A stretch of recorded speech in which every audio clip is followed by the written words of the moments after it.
ఉమ్మడి రాష్ట్రంలో కంటే బీఆర్ఎస్ హయాంలోనే కృష్ణా జలాలను ఎక్కువగా ఏపీ తరలించుకుపోయిందన్నారు మంత్రి ఉత్తమ్ కుమార్ రెడ్డి. ఏపీతో బీఆర్ఎస్ కుమ్మక్కై వారికి సహకరించిందని చిట్చాట్లో చెప్పారు. నీటిపారుదల కోసం కార్పొరేషన్స్ పెట్టి 96,108 కోట్లు 11% వడ్డీతో అప్పులు తెచ్చారని అన్నారు మంత్రి ఉత్తమ్.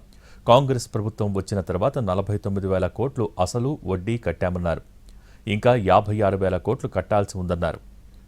లోన్లు రీస్ట్రక్చర్ చేసి 11% నుంచి 7%కి వడ్డీ తగ్గించామన్నారు.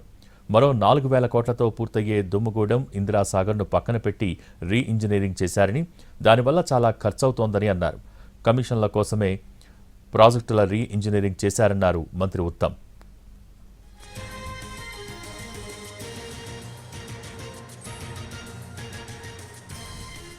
బీఆర్ఎస్ హయాంలో నిర్మించిన కాళేశ్వరం ప్రాజెక్టు వారి హయాంలోనే కూలిపోయిందని, అయినా మళ్లీ దాని గురించే మాట్లాడుతున్నారని అన్నారు మంత్రి ఉత్తమ్ కుమార్ రెడ్డి. ఘోర తప్పిదాన్ని మళ్లీ సమర్థించుకుంటున్నారని బీఆర్ఎస్పై చిట్చాట్లో విమర్శలు చేశారు.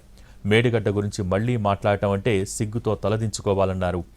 బీఆర్ఎస్ నేతలు సాగునీటి ప్రాజెక్టుల గురించి మాకు చెబుతారా అని ప్రశ్నించారు ఉత్తమ్. కాంగ్రెస్ కట్టిన ప్రాజెక్టుల ద్వారానే రాష్ట్రంలో సాగునీరు వస్తోందని అన్నారు. బీఆర్ఎస్ కట్టింది కూలిపోయే ప్రాజెక్టులని, బీఆర్ఎస్ హయాంలో 5 ఏళ్లలో ఉపయోగించిన నీరు 70 నుంచి 80 టీఎంసీలు మాత్రమే అన్నారు.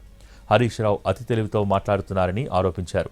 1,80,00,000 కోట్లు అప్పు తీసుకొచ్చి ఖర్చు పెట్టిన ప్రాజెక్టు నిరుపయోగం కావటం బీఆర్ఎస్ ఘనతంటూ ఎద్దేవా చేశారు మంత్రి ఉత్తమ్ కుమార్ రెడ్డి.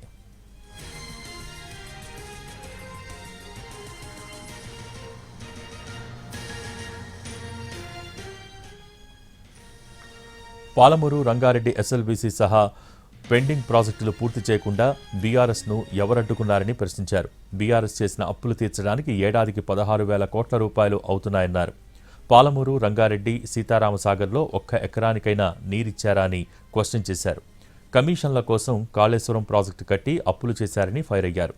తాను రాసిన లేఖలో 90 టీఎంసీలని స్పష్టంగా ఉందని, ఎప్పుడూ తక్కువ అడగలేదని అన్నారు.